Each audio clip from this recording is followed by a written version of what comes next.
যারা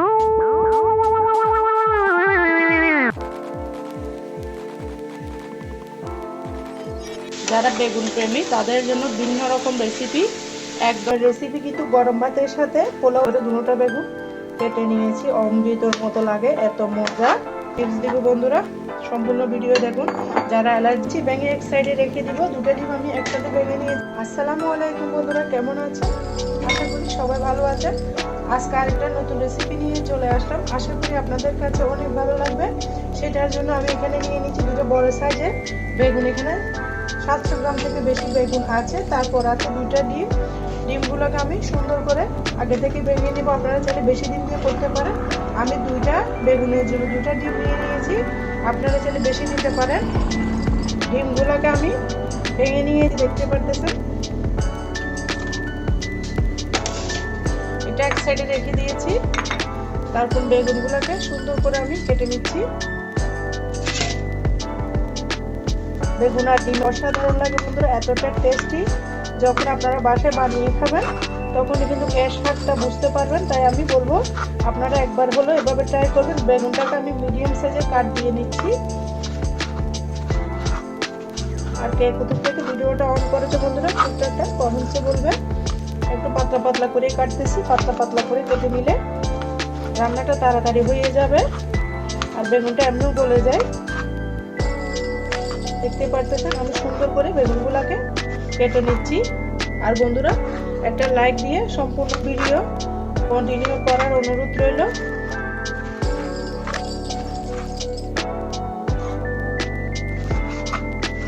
দেখুন বন্ধুরা, আমি সবগুলা বেগুন কিন্তু এক এক, আর বেগুন পছন্দ করে না এমন মানুষ হয়তো কম পাওয়া যাবে। আমি যেভাবে দেখাবো, যারা অ্যালার্জি আছে তারাও কিন্তু বেগুনটা খেতে পারবে। একদম সহজ ওয়েতে দেখাচ্ছি। যারা অ্যালার্জির বই বেগুন খান না তাদের জন্য আজকের আমার এই রেসিপিটা। এখানে আমি বেগুনগুলোকে সুন্দর করে কেটে নিয়েছি, দেখতে পারতেছেন। এখানে একটা আমি যাদের জন্য বইয়ে বেগুন খান না তাদের জন্য আজকের রেসিপিটা। বন্ধুরা এখানে আমি হালকা কুসুম গরম পানি নিয়ে নিয়েছি। এই গরম পানির মধ্যে কিন্তু বেগুনটাকে আমি 5 মিনিট মতো ভিজিয়ে রাখবো। গরম পানির মধ্যে বেগুনটা ভিজিয়ে রাখলে যে অ্যালার্জির একটা ভাব থাকে সেটা কমে যাবে আর কষ্ট ছেড়ে দেবে। তাই যাদের অ্যালার্জির সমস্যা তারাও কিন্তু বেগুন দিয়ে তৃপ্তি করে ভাত খেতে পারবে, এতটা মজা বন্ধুরা। আমি 5 মিনিট মতো বেগুনটাকে ভিজিয়ে রাখবো। বেগুনগুলো ভিজতে ভিজতে আমি কিন্তু এখানে আলু কেটে নিয়েছি। অফিস কিনে আলুগুলো নিয়ে রান্নার প্রসেসে চলে যাচ্ছি। বেগুনগুলো এখানে আমি 5 মিনিট ভিজিয়ে নিচ্ছি। এরপর যে আমি রান্নার প্রসেসে চলে যাচ্ছি বন্ধুরা, দেখতে থাকুন, আশা করি ভালো লাগবে। দেখুন বন্ধুরা এখানে আমি একটা ননস্টিক প্যান বসিয়ে দিয়েছি। তারপর দিয়ে দেব তেল।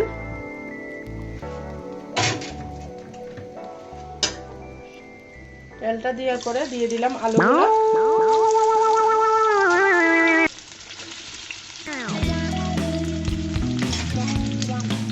আলুগুলোকে আমি কিভাবে স্লাইস করেছি দেখতে পাচ্ছেন। কাটটা সুন্দর হলে আপনার খেতে যে কোনো রেসিপি ভালো লাগে। আলুগুলোকেও আমি সুন্দর করে ভেজে নিব, লাল লাল করে আলুটাকে ভেজে নিব আমি। এদিকে আমার বেগুনটা ভিজিয়ে আসছে, দেখতে পাচ্ছেন বন্ধুরা।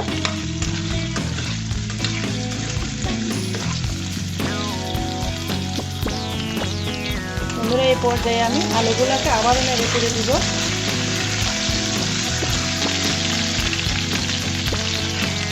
এখানে অ্যাড করে দিলাম সামান্য পরিমাণ লবণ, তারপর দিলাম সামান্য পরিমাণের হলুদ দিয়ে আবারও নেড়ে চেড়ে দিচ্ছি।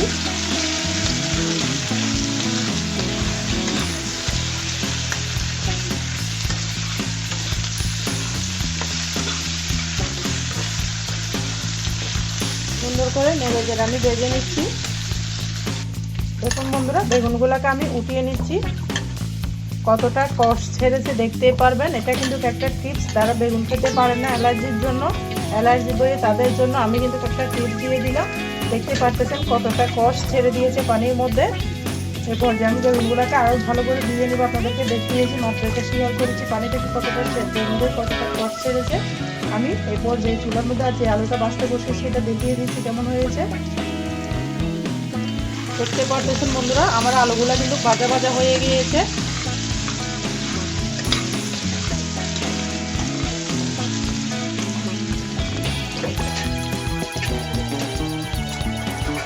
পর্যায়ে আলুটাকে আমি উঠিয়ে নিচ্ছি। সম্পূর্ণ আলুটা আমি উঠিয়ে নিলাম।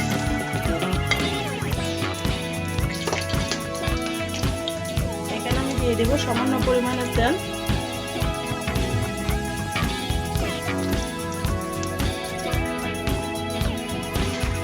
দিয়ে বেগুনগুলোকে দিয়ে দিচ্ছি।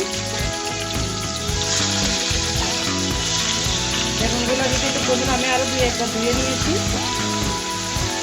এভাবে গরম পানির মধ্যে ভিজিয়ে রাখলে আপনার তেলের পরিমাণটাও কিন্তু কম লাগবে। এরপর যে অ্যাড করে দিব কিছু লবণ আর হলুদ, দিয়ে সুন্দর করে মিশিয়ে দিব।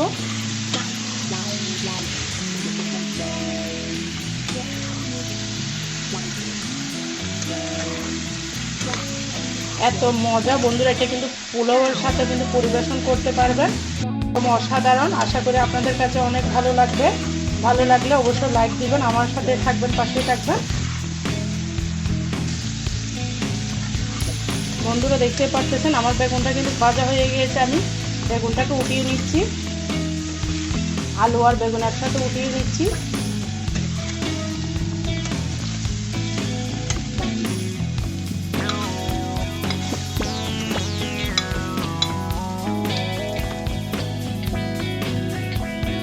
এখানে দিয়ে দিলাম সামান্য পরিমাণের তেল। আলু বেগুনের মধ্যে কিন্তু অনেকগুলো তেল দিয়েছি আমি, সেই জন্য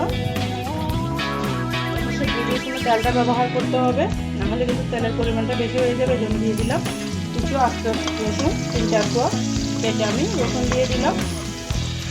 রসুনটাকে আমি হালকা করে ভেজে নিব। দেখতে পাচ্ছেন আমার রসুনটা ভাজা হয়ে গিয়েছে। এই পর্যায়ে আমি দিয়ে দিলাম একটা বড় সাইজের পেঁয়াজ।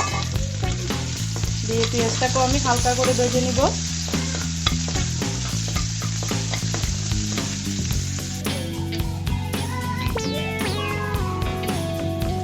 এই পর্যায়ে দিয়ে দিলাম এখানে একটা টমেটোটাকেও আমি সুন্দর করে তেলের সাথে সসের মতো গলিয়ে নিব।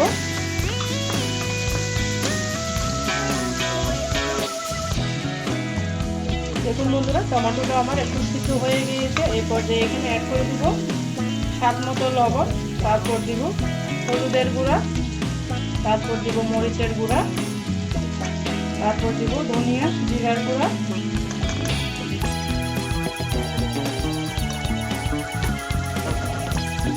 এই সম্পূর্ণ মশলাগুলোকে আমি মিশিয়ে নিব। টমেটোর সাথে হালকা একটু পানি দিয়ে দিলাম। মশলাটাকে আমি ভালো করে কষিয়ে নিতে হবে। মশলাটা যত ভালো কষাবেন তত রান্নার টেস্টটা বেড়ে যাবে। সেই জন্য আমি মশলাটাকে ভালো করে কষিয়ে নিব। দেখুন বন্ধুরা, মশলাটা আমার কষানো হয়ে গেছে। এখানে অ্যাড করে দিলাম 3-4টা কাঁচামরিচ কেটে সুন্দর করে দিয়ে দিয়েছি। এই পর্যায়ে বন্ধুরা আমি ডিমটাকে এখানে দিয়ে দিচ্ছি।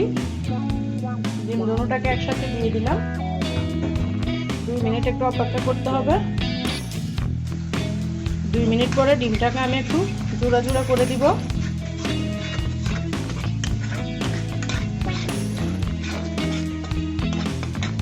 এই পর্যায়ে আমি আলু আর বেগুন একসাথে ভেজে রেখেছি সেটা দিয়ে দিলাম। ডিম মশলার সাথে সুন্দর করে মিশিয়ে দিব। এতটা মজা বন্ধুরা, আগে কখনো খেয়েছেন কিনা অবশ্যই ছোট্ট একটা কমেন্টসে বলবেন। আর ভিডিওটা দেখতে দেখতে কোথাও যদি ভালো লাগে তাহলে আপনাদের পরিবারের মাঝে আমার ভিডিওটা শেয়ার করে দিতে পারেন। দেখতে পাচ্ছেন খুব সুন্দর একটা গ্রেভি এসেছে ডিমটা দেওয়ার কারণে, অনেক মজা বন্ধুরা। এখন থেকে মাছ না থাকলে কোনো চিন্তা নেই, বেগুন দিয়ে ডিম দিয়ে কিন্তু যে কোনো সবজি এভাবে ডিম দিয়ে রান্না করতে পারবেন, খেতে কিন্তু অসাধারণ লাগবে। প্লেটটাকে ধুয়ে আমি একটু পানি দিয়ে দিলাম, অনেকগুলো তেল লেগেছিল। দিয়ে সুন্দর করে আবারও নেড়ে চেড়ে দিব। দেখতেই পারতেছেন খুব সুন্দর একটা জুসি কালার এসেছে। এখানে আমি আরো 1/2 কাপ মতো পানি দিয়ে দিলাম। দিয়ে সুন্দর করে নেড়ে চেড়ে দিচ্ছি। বন্ধুরা টোটাল এখানে আমি 1 কাপ পানি ব্যবহার করেছি। ঢাকনা দিয়ে ঢেকে দিব।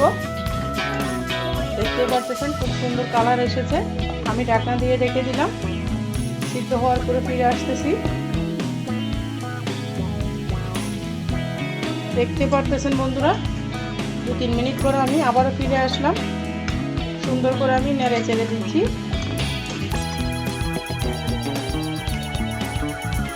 আলুটা সিদ্ধ হয়ে গিয়েছে দেখতে পারতেছেন। আরো 2 মিনিট মতো আমি রান্না করে নিব। দেখুন বন্ধুরা, আরো 2-3 মিনিট রান্না করার পরে আবারও ফিরে আসলাম। আমি নেড়ে চেড়ে দিচ্ছি। আমার রান্নাটা কিন্তু এরই মাঝে কমপ্লিট হয়ে গিয়েছে। দিয়ে দিচ্ছি বেশ কিছু ধনেপাতা। দিয়ে আমি আবারও নেড়ে চেড়ে দিচ্ছি। আর বন্ধুরা, যারা আমার সাথে এতক্ষণ পর্যন্ত ছিল সবাইকে অসংখ্য ধন্যবাদ।